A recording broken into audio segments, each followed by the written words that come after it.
Seguramente la mayoría de ustedes están familiarizados con el concepto de el despertar espiritual, de vivir despiertos, de vivir de manera consciente.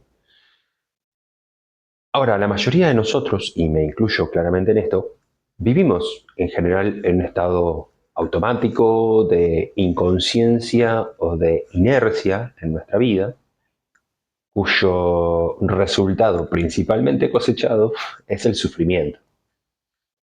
Entonces, la gran pregunta que creo que es muy válida hacerse es por qué seguimos viviendo así, ¿no? Bueno, básicamente porque despertar, vivir conscientemente, no es gratis.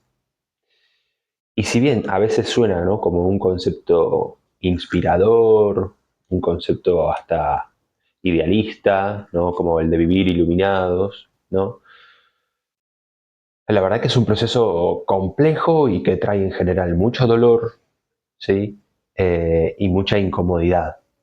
Entonces, hoy no quiero hablar tanto de los beneficios de despertar o de vivir despierto, que eso podría quedar para otro episodio, y que obviamente son muy interesantes, sino que principalmente nos vamos a enfocar en los beneficios de vivir dormido, ¿sí? Beneficios probablemente inconscientes que no nos damos cuenta, pero que nos perpetúan en este estado de inconsciencia, de inercia y de automatismo en nuestra vida. Entonces, para aclarar algo rápidamente, y no me quiero detener mucho ahí, pero voy a hacer una gran diferencia introductoria en qué significa, al menos para mí, para mi cosmovisión, vivir dormido y vivir despierto, ¿no? Y en general esto no diferencia una inteligencia, ¿no? Una persona no es más o menos inteligente, ni tampoco una forma de vivir es superior o inferior a la otra. Pero sí lo que representa principalmente es una relación con, con la existencia, y cada una de estas formas de vivir cosecha resultados, ¿sí? Resultados que vamos a experimentar en nuestra vida que pueden ser más o menos satisfactorios. Entonces, rápidamente, ¿qué significa vivir dormido?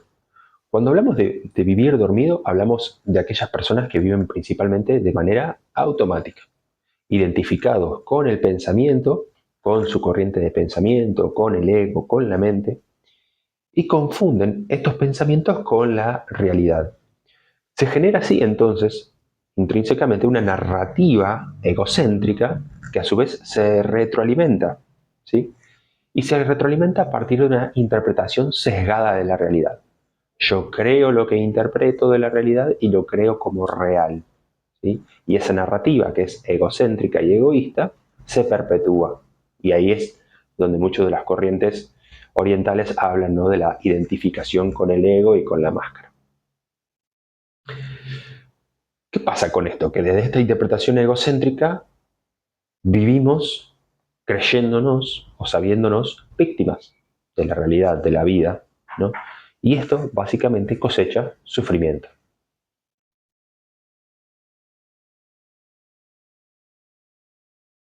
A su vez, esta identificación con el ego nos lleva a desconectarnos nos lleva a vivir desconectados de nuestra verdadera esencia, de nuestro ser esencial, y esa desconexión genera un vacío interno, un vacío existencial, un vacío espiritual, que muchas veces tendemos a anestesiar, ¿sí?, a través de la adaptación o muchas veces del consumo hedonista, perpetuándonos en el placer para huir de este dolor. Y otra característica importante de las personas que viven dormidas es una cuestión de que nunca viven en el presente, sino que en general tienen un pie puesto en el pasado, angustiados por lo que pasó, y muchas veces otro pie en el futuro, angustiados por no saber lo que podrá ocurrir. Por el otro lado, y diametralmente opuesto a lo que venimos diciendo, las personas que viven despiertas son aquellas personas que pueden tomar distancia del pensamiento y pueden observarlo, pueden observar la mente sin identificarse. Son personas a su vez que son honestas consigo mismas y que reconocen que tienen una sombra, ¿no? Como decía Yang. Reconocen que son personas que tienen dificultades, que tienen defectos, que tienen virtudes, y sobre todo con esta sombra tienen la capacidad de verla e integrarla a su vida para poder trascenderla, ¿sí? Si yo la niego, nunca la voy a poder integrar y trascender. Entonces, esta es una hermosa característica de las personas despiertas. Se dan cuenta de su sombra, se dan cuenta de sus limitaciones, pero las reconocen parte de ellos, las integran y al menos intentan trascenderlas.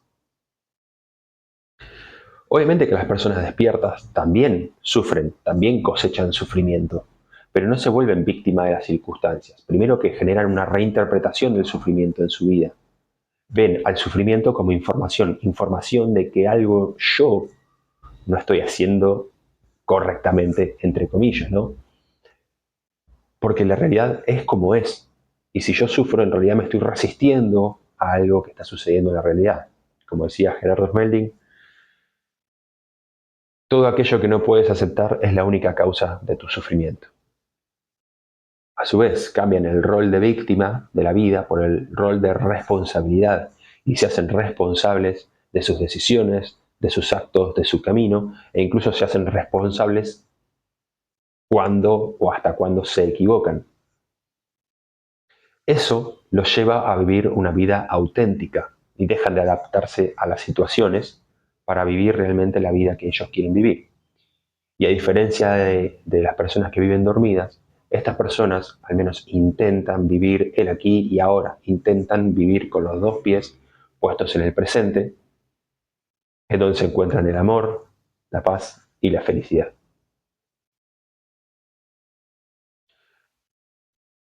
Explicando rápidamente esto, quiero dar paso entonces sí a la pregunta, digamos, principal que uno podría hacerse para la reflexión de hoy, ¿no? Si tanto malestar genera vivir inconsciente, vivir dormido, ¿no? ¿Por qué nos perpetuamos en la inconsciencia, ¿no? Si cosechamos sufrimiento, si cosechamos inconformidad, si cosechamos insatisfacción, ¿no? Y esto es porque vivir dormidos, vivir inconscientemente, es una estrategia. La inconsciencia en general no persiste a pesar del sufrimiento, sino que persiste gracias a los beneficios que ofrece. Beneficios muchas veces inconscientes, ¿sí? Pero que nos lleva, y acá está el, el núcleo de la cuestión, nos lleva a evitar aquello que más tememos. Nos lleva a evitar los 4 grandes miedos estructurales del ser humano.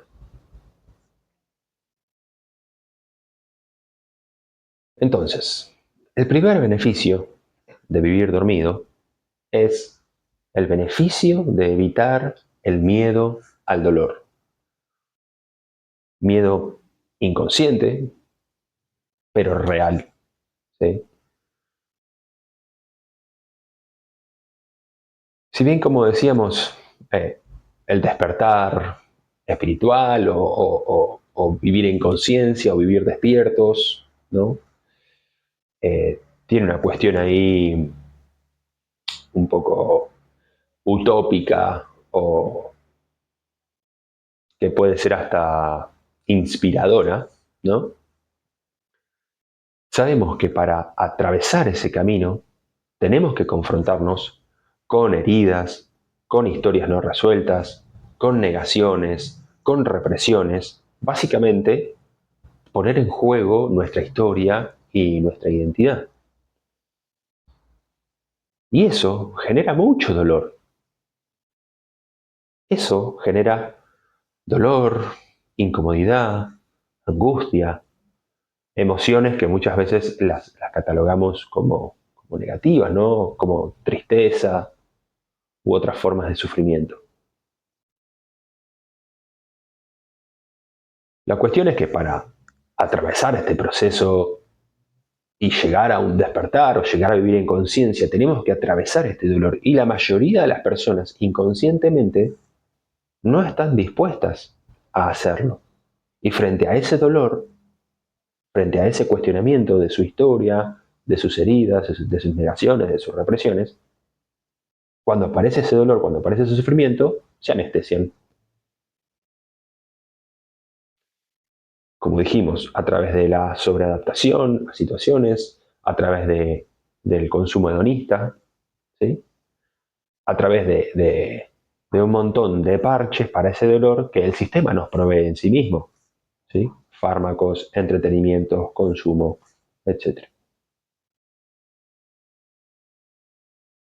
En este caso, la inconsciencia, ¿no? Nuestro ego, nuestra mente, como quieran ponerle, nuestro subconsciente, en este caso nos protege de ese dolor. ¿No? No quiero que vayas ahí, no quiero que sufras. Entonces, disminuye el sufrimiento, pero no podemos transformarnos. Como un segundo gran beneficio de vivir en inconsciencia es evitar el miedo al cambio, que es un poco el espejo del anterior, ¿sí? Porque lo que genera dolor es el reconocimiento y el cambio. Entonces, como dijimos anteriormente, ¿no? Mucho de este proceso tiene que ver con destruir nuestra identidad, ¿no?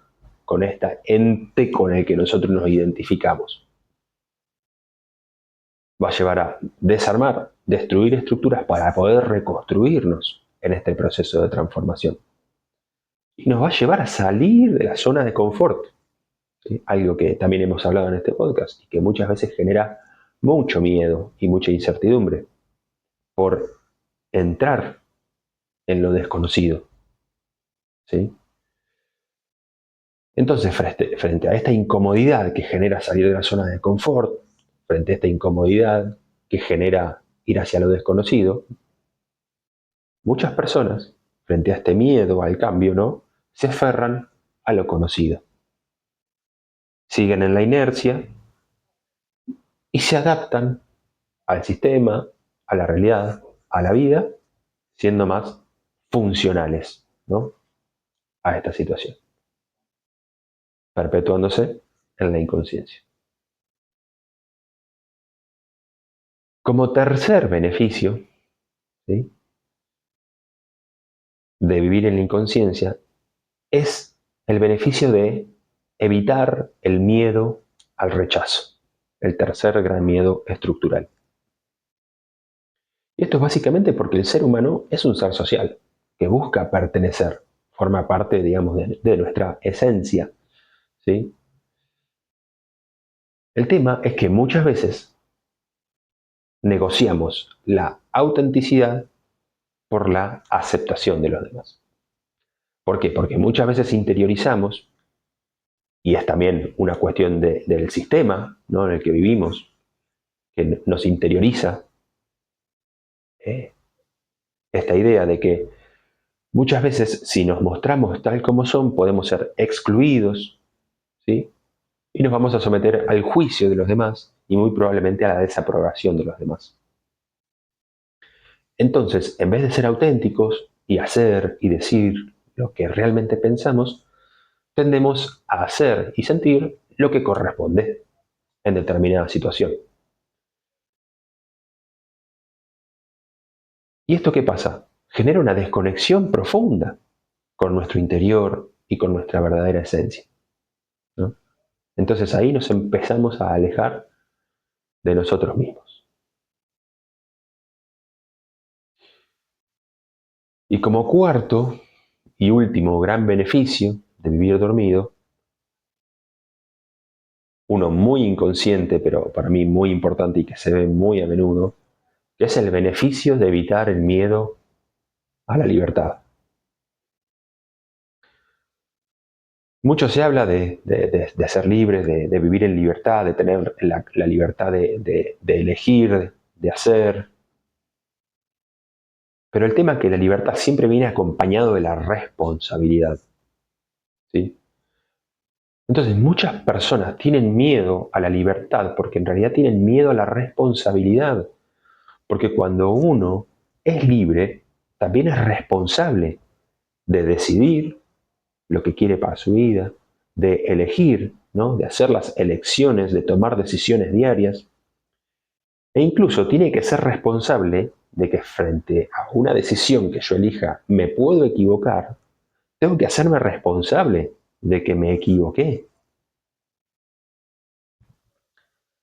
El tema es que muchas personas tienen tanto miedo a equivocarse que prefieren delegar, prefieren perder esa libertad y prefieren delegar la responsabilidad de lo que piensan, de lo que hacen, de las decisiones que toman e incluso de la dirección de su vida. Y eso genera un alivio para muchas personas. Ya dejan de hacerse cargo de su vida y ahora qué, si pasa algo desfavorable, ¿no? No se hacen responsables, sino que pueden culpar al sistema, a los demás, a sus padres, a su pareja, a sus compañeros de trabajo, a la vida en sí misma, ¿sí? Asumiendo, como dijimos, el rol de víctima en este caso. Toda una situación que lleva a la mediocridad.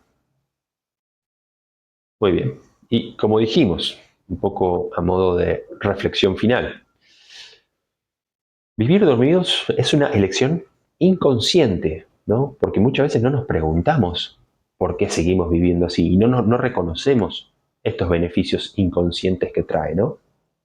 Pero esta forma de vivir es una forma de vivir que prioriza la seguridad, la comodidad y la pertenencia versus la verdad, la autenticidad y la libertad. El problema es que se paga un precio muy caro por vivir de esta forma, que es la desconexión existencial profunda, que genera un gran vacío, una gran incomodidad interna, ¿no? Podríamos decir una incomodidad espiritual muy profunda. Y aquí muchas veces frente a esta sensación de vacío, frente a esta sensación de dolor, de incomodidad, aparece su gran aliado, ¿no? Su mejor amigo, que ya lo hemos nombrado en algún otro podcast, que es el autoengaño, ¿no? Es esta forma elegante o sutil muchas veces de contarnos la realidad para tapar mentiras, ¿no? Entonces, el autoengaño siempre es una gran estrategia, muchas veces inconsciente, de esta forma de vivir. Y así entonces, de esta manera, el miedo, ¿no? Estos 4 grandes miedos, pero el miedo como una cuestión estructural, se va instalando como una lógica de funcionamiento interna, inconsciente, ¿no? Pero que nos lleva a vivir una forma de esclavitud sutil, interna y autoimpuesta, sin que nos demos cuenta. Y lo más loco es que nadie nos obliga a seguir así.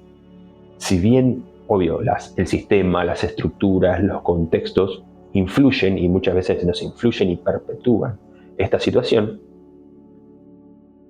encuentran mucha mayor eficacia cuando resuenan con algo interno que yo no me cuestioné.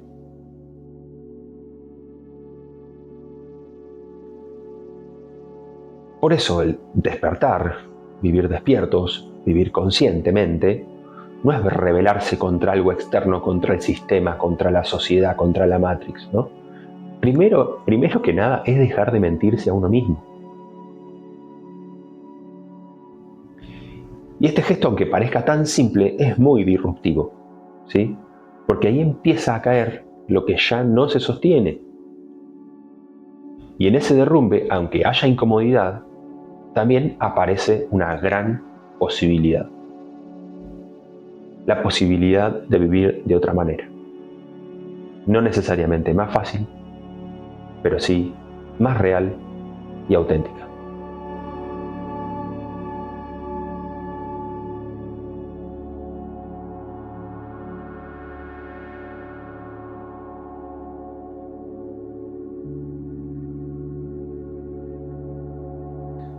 Hola a todos, ¿cómo andan? Bueno, espero que estén muy bien.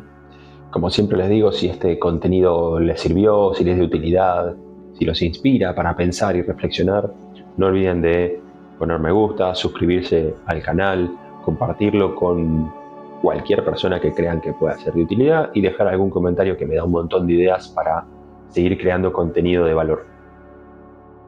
Les recuerdo siempre de seguirme en mis redes, en Instagram, en Spotify, en YouTube, donde subo un montón de contenido de valor.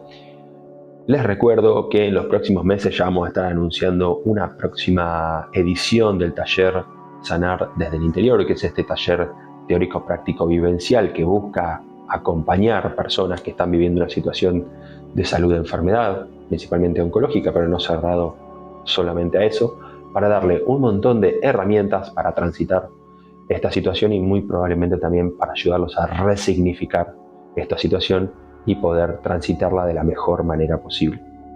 A su vez te recuerdo que hago acompañamiento 1 a 1 en esta modalidad de coaching y de seguimiento integral llamada coaching oncológico, que integra estrategias de coaching, enneagrama, psiconeuroendocrinoinmunología, filosofía oriental, gestión emocional, entre muchas otras metodologías. Quédate conectado al podcast porque vamos a estar subiendo un montón de contenido de valor y te agradezco mucho por escucharme. Que tengas un muy buen día. Nos vemos.